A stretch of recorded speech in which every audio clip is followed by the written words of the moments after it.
no politicians, no members of parliament, nothing, no lines of communications.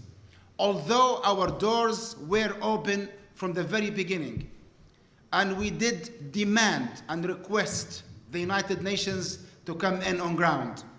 No one wanted to do that because you all know it's all about taking revenge against one man, Muammar Gaddafi. It's all about dominating Libya and robbing Libya of its wealth, the oil. You all know that. We do not feel the need to convince you. It's nonsense to talk about the protection of civilians. Why don't they stop attacking us for one day, just one single day, one single night, and say to the world and to us, okay, we are going to test your promises. We are going to allow you a chance to prove that you are really willing to have a peaceful democratic process in Libya for the good of the Libyan nation. Why is it so hard to stop the aggression that is costing billions and billions of dollars, the lives of hundreds and thousands of people, the destruction. عفوا لو سمحتوا ما حدش يتكلم وهنين في المؤتمر نهائيا على الإطلاق، يعني نهائيا اللي عنده كلمة يطلع برا يقولها. Why is it that such an aggression with such costs in terms of lives, in terms of destruction of buildings, in terms of money, cannot stop for one day, just one single day, and allow a possible peaceful process to take place? We challenge the international media, the international community, the UN, the European Union, everyone, to prove us as not sincere in our promises of negotiation and peace.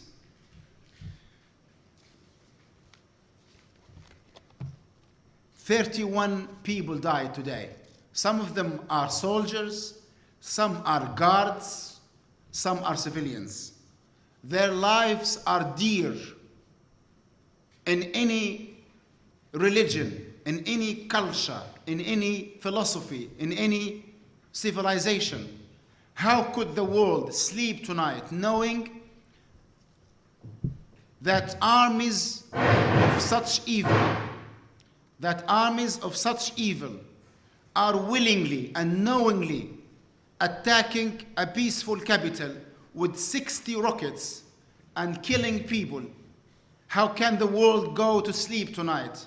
How can these politicians sleep tonight knowing that they have killed so many people and injured so many people, while there is a way out of this? To sit down and talk and negotiate. Again,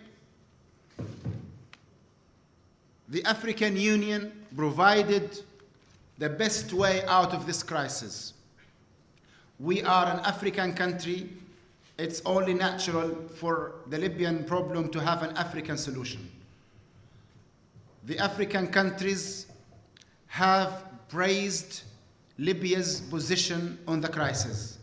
They have praised twice in the meeting of the Pan-African Parliament and the extraordinary summit of the African governments.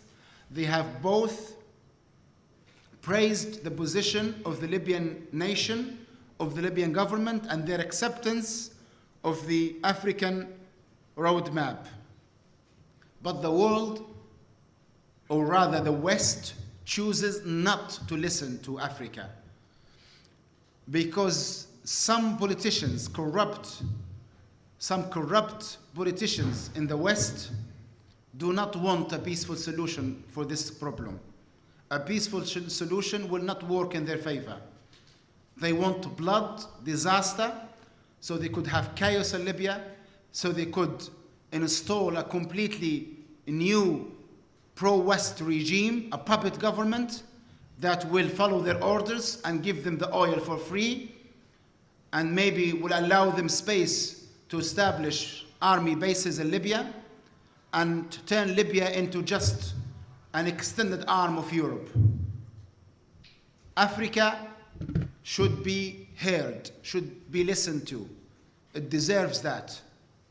And Africa should understand that it should fight for its rights, and it should be much more aggressive in its relationship with Europe. Europe is still treating Africa with disrespect.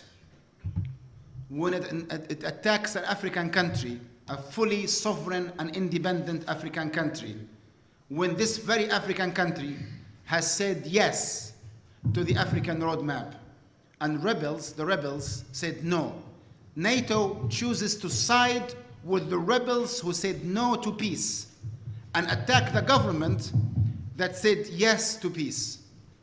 This is how absurd the situation is. Those who say yes to peace are not tested against their promise. No one is testing them. They are rejected right away. Those who say no to peace are praised and defended and collaborated with. Indeed, some Western politicians who are in power now are so corrupt morally and so evil that they can go to bed with their children, with their boys and their daughters, without any feeling of guilt, knowing that they are killing people in Libya.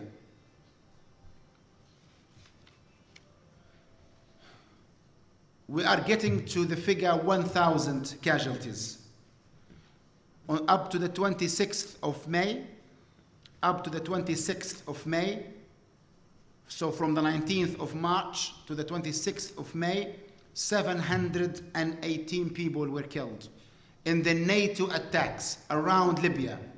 You have to remember that some of the most vicious attacks took place in other cities, especially in Bani Walid, Sabha, Sirt, Al-Brega, Al-Khums, Zliten, Al-Zawiya, Zwara, Ghriyan, Al-Zintan, dozens of Libyan locations around the country. I'm afraid it's now much higher than the figure 718, with thousands of injured people. And the solution is so easy that you wonder, why is it that those politicians are not giving peace a chance? But the resilience of the Libyan people is quite amazing. We are being bombarded for 3 months, and the Libyan people are going about their daily business. They come out after every strike, protesting against NATO. The Libyan tribes, the great Libyan tribes and Libyan cities are rallying behind the leader of this country and the legitimate government of this country. The leader himself came out today to condemn the attack and to announce his resilience, a dignified figure of Libya, an honorable and independent leader who was so full of glory and so organically linked to the people of Libya.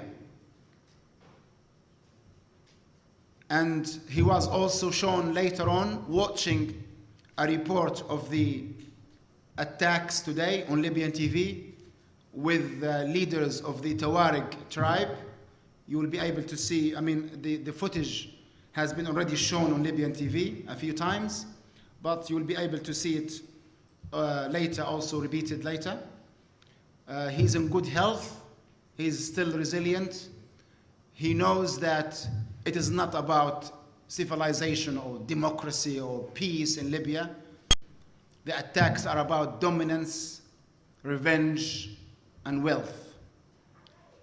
You can hardly convince the Libyan people that when Western European countries attack Libya, it's for democracy and peace. The history of this country will tell you something different. We have suffered for a long time from the barbarism of the Italian invasion, to which The Italians said sorry and then forgot about it and attacked us again. The Libyans only know very well the barbarism of France and the killing and murder by the French army for decades in the North African region. The Libyans know very well the barbarism of the United States of America. We know very well the barbarism and lack of any moral center of the British Army for decades and decades around the world.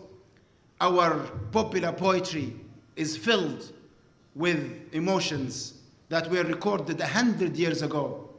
Our stories, the stories grandmothers and grandfathers tell their children up to this moment, is not about the glory and civilization of Europe and America. It's about the horrors those evil armies brought to our country and our region since the 19th century. What we have in our heads and our hearts is a completely different picture to the picture NATO is trying to describe or depict for itself.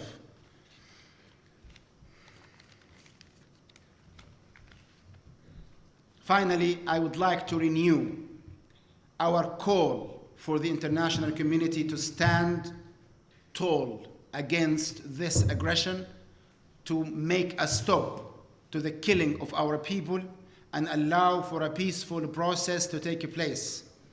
The African road map, 55 African countries proved it.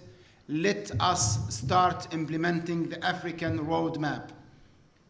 If you are really interested in peace, then you will be interested in the African roadmap.